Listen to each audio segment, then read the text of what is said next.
آج پیش آیا۔ یہ معجزہ اتنا بڑا ہے دنیا کی تاریخ میں، پوری انسانی تاریخ میں کسی کو ایسا سفر نصیب نہیں ہوا جیسا سفر ہمارے نبی، ہمارے پیغمبر اور ہمارے رسول کو ملا ہے، جس سے ہمارے نبی کی شان، ہمارے نبی کا مقام و مرتبہ معلوم ہوتا ہے۔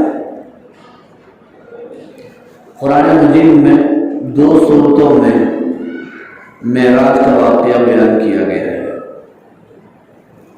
معراج کے سفر کے 2 حصے ہیں اور اس کے 2 جز ہیں۔ پہلا سفر آپ نے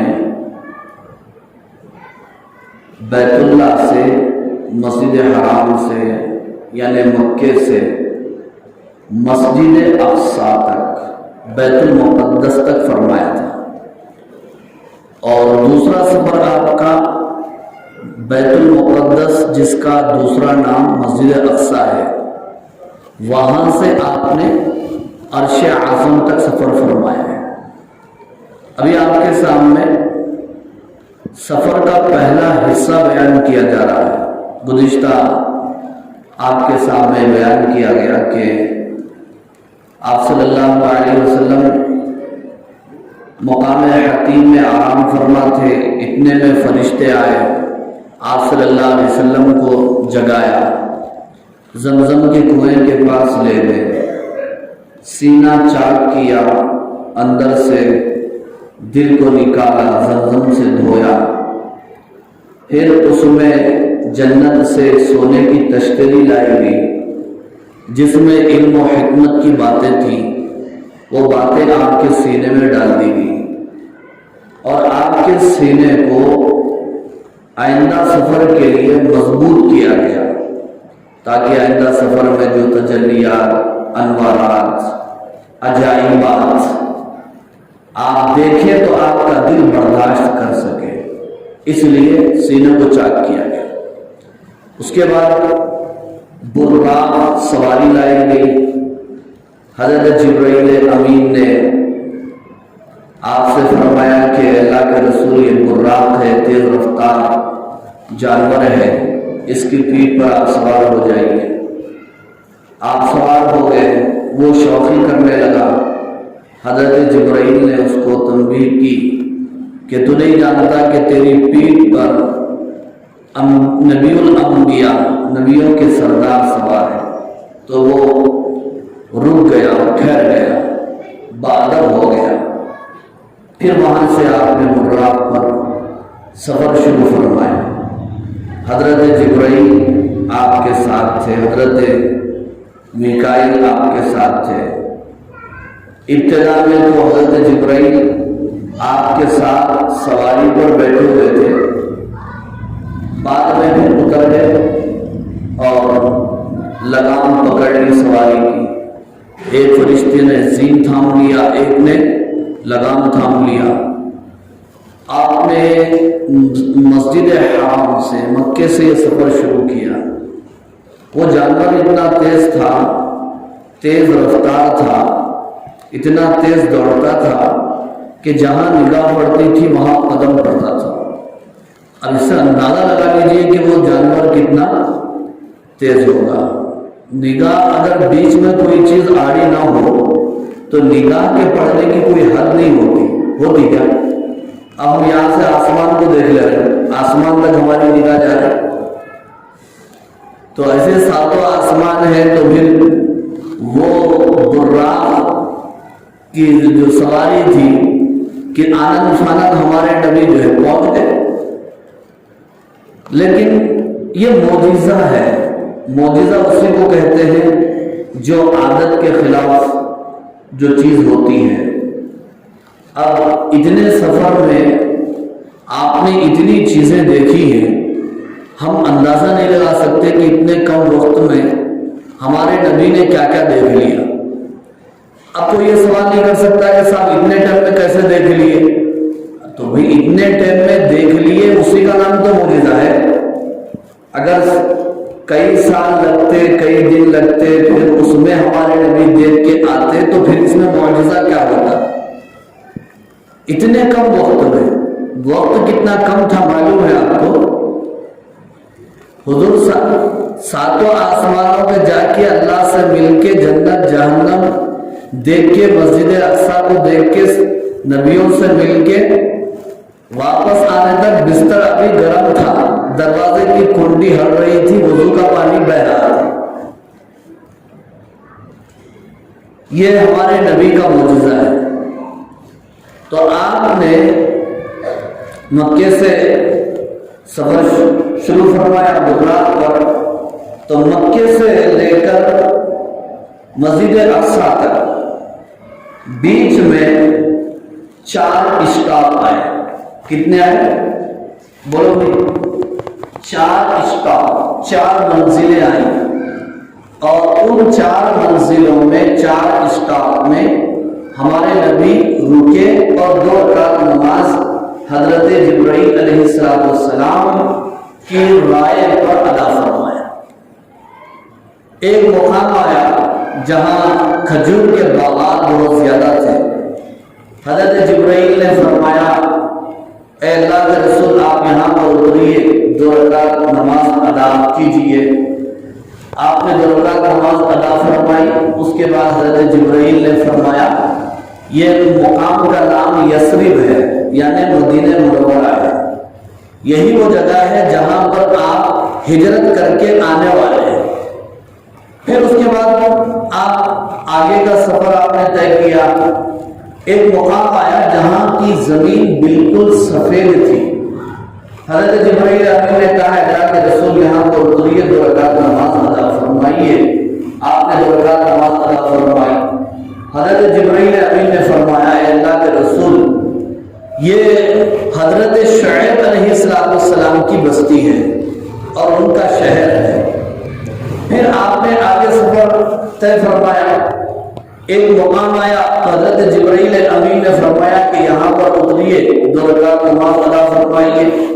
آپ نے 2 رکعت نماز ادا فرمائی۔ اس کے بعد حضرت جبرائیل امین نے فرمایا کہ یہ طور سینا ہے، وادی سینا ہے، یہ وہ درخت ہے جہاں حضرت موسیٰ علیہ السلام اللہ تعالیٰ سے ہم کلام ہوتے تھے۔ پھر اس کے بعد آگے سفر ہوا، ایک اور مقام آیا، جبرائیل نے فرمایا اے اللہ کے رسول یہاں پر 2 رکعت نماز ادا فرمائیے۔ آپ نے 2 رکعت نماز ادا فرمائی۔ اس کے بعد حضرت جبرائیل امین نے فرمایا کہ یہ بیت اللحم ہے جہاں حضرت عیسیٰ علیہ السلام کی پیدائش ہوئی ہے۔ تو مکے سے مسجد حرام پہنچنے تک بیچ میں یہ 4 اسٹاپ لگے، اور 4 اسٹاپ 4 منزلوں پر آپ نے 2 رکعت نماز ادا فرمائی۔ علماء اکرام نے لکھا ہے کہ حضرت جبرائیل امین نے رائے دی اور آپ نے 2 رکعت نماز ادا فرمائی۔ ان مبارک جگہوں پر تو جہاں بابرکت جگہ ہوتی ہے، مبارک جگہ ہوتی ہے، وہاں پر آدمی کو نفل ادا کر لینا چاہیے، جیسا کہ ہمارے نبی نے مدینے میں، مدین میں، وادی سینا میں، بیت اللحم میں، جو انبیاء کرام کی زمین تھی، شب معراج میں سفر کے دوران ادا فرمایا۔ مسجد حرام سے بیت المقدس پہنچنے تک اس سفر کے دوران یہ تو 4 منزلیں لگی، 4 اسٹاپ لگے جہاں آپ نے نوافل ادا فرمایا۔ اس دوران آپ نے عالم برزخ کا مشاہدہ بھی فرمایا۔ ایک بات آپ سن لیجئے، ہمارے نبی نے شب معراج میں 3 عالم کو دیکھا ہے، 3 عالم کو دیکھا ہے، 3 دنیا کو دیکھا ہے۔ ایک ہے عالم اسباب، ایک ہے عالم برزخ، اور ایک ہے عالم آخرت۔ غور سے سن رہے نا بھائی، عالم اسباب، عالم برزخ، عالم آخرت۔ عالم اسباب دنیا کو کہتے ہیں، یہ دنیا جس میں ہم آپ جی رہے ہیں، بس رہے ہیں، یہ اسباب کی دنیا ہے۔ یہاں بغیر سبب کے کوئی کام نہیں ہوتا۔ اگر کوئی بغیر سبب کے کام ہو رہا ہے یا تو معجزہ ہے یا تو پھر کرامت ہوگی ہو۔ اب جیسے بچے ہونے کے لیے شادی کرنا پڑے گا، سبب ہے۔ کوئی یہ کہے کہ نہیں صاحب میں شادی نہیں کروں گا، بچے میرے کو ملنا چاہیے، تو ایسا تو نہیں ہوگا۔ تو یہ اسباب ہے، عالم اسباب۔ حضور نے شب معراج میں عالم اسباب کو بھی دیکھا۔ یہ مدینہ ہو کہ مدین ہو، وادی سینا ہو کہ بیت اللحم ہو، مسجد اقصی ہو، یہ عالم اسباب کا نظارہ کرایا گیا۔ پھر اس سفر کے دوران جو آپ کا پہلا سفر مسجد حرام سے مسجد اقصی تک ہوا، اس دوران اس کے علاوہ ہمارے نبی نے عالم برزخ کے عجائبات کو دیکھا ہے۔ اب سوال یہ پیدا ہوتا ہے کہ عالم برزخ کسے کہتے ہیں؟ عالم برزخ کسے کہتے ہیں؟ دیکھیے، ہماری موت کے بعد سے قیامت تک کا زمانہ وہ عالم برزخ کہلاتا ہے۔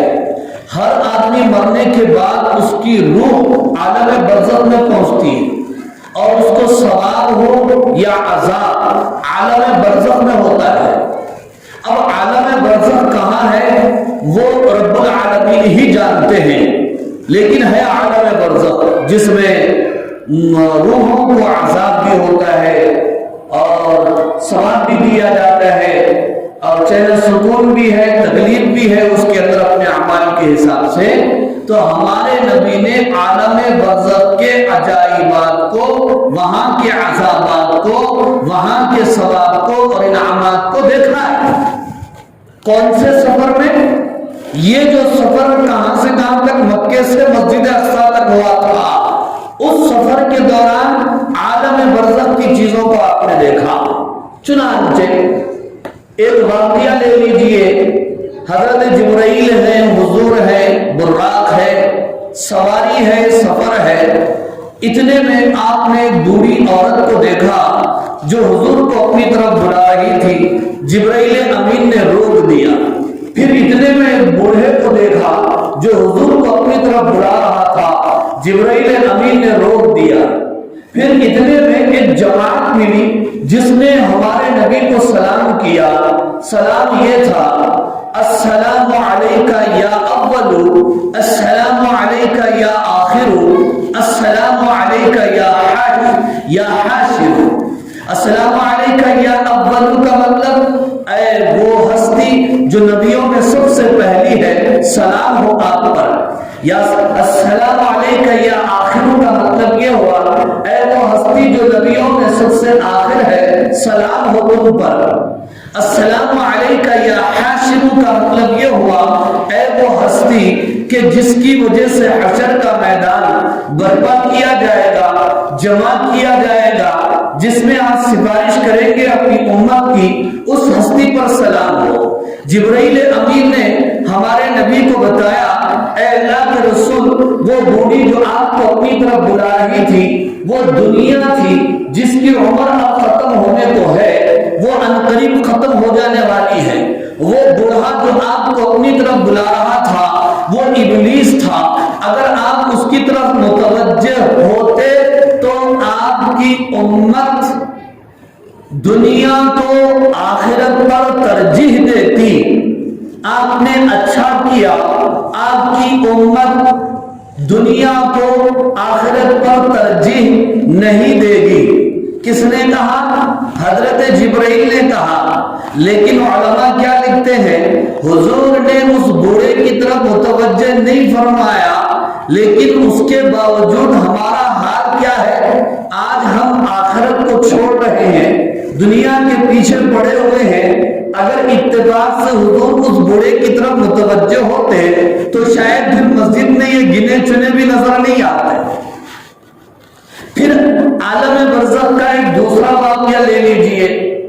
آپ صلی اللہ علیہ وسلم نے دیکھا چند لوگوں کو، وہ اپنی کھیت میں بیج بو رہے ہیں، وہ اسی وقت اگ رہا ہے، کھیتیاں لہلہاتی وہ اسی وقت اسے کاٹتے ہیں، اناج نکالتے ہیں، پھر فوراً اس سے کھیت اگ آتی ہے، پھر لہلاتی ہے، پھر وہ کاٹتے ہیں، اناج اور غلہ نکلتا ہے۔ حضور نے پوچھا یہ کیا ماجرا ہے؟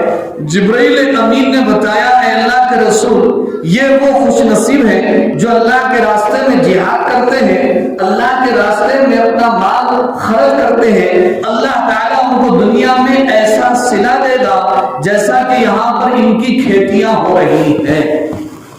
معلوم یہ ہوا اللہ تعالیٰ کے راستے میں جان کی، مال کی، وقت کی قربانی لگانے سے پیچھے نہیں ہٹنا چاہیے۔ وہ کھیتیاں تو کہاں تیار ہو رہی ہیں، آخرت میں تیار ہو رہی ہیں۔ اسی طرح عالم برزخ کا ایک اور واقعہ یہ بیان کیا گیا۔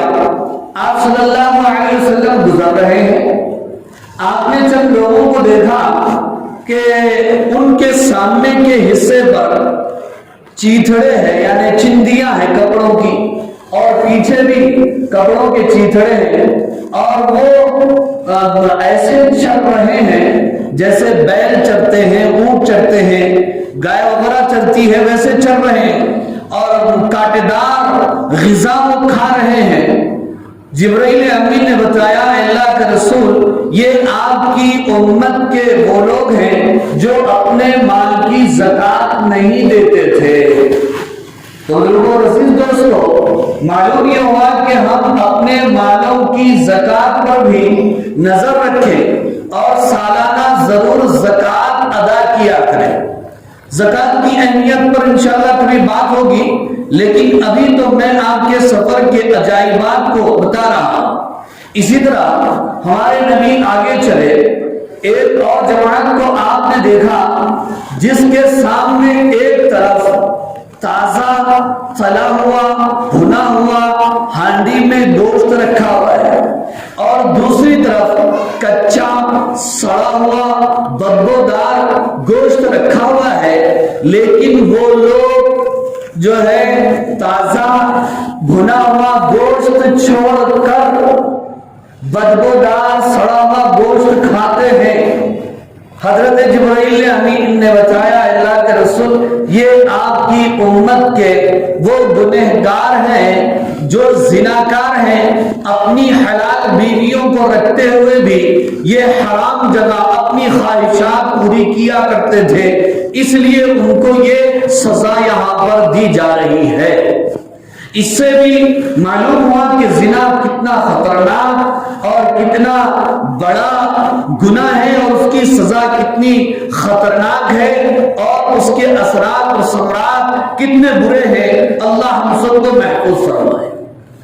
اسی طرح آپ صلی اللہ علیہ وسلم آگے چلے تو آپ نے ایک جماعت کو دیکھا جس کے ناخن تانبے کے کہتے ہیں، تانبے کے ناخن ہیں، ان ناخنوں سے اپنے چہروں کو خود وہ جو ہے چھل رہے ہیں اور اپنے چہروں کو نوچ رہے ہیں۔ تو جبرائیل امین نے بتایا اے اللہ کے رسول، آپ کی امت کے وہ لوگ ہیں جو لوگوں کی غیبتیں کیا کرتے تھے، لوگوں کی برائیاں بیان کرتے تھے ان کے پیٹھ پیچھے۔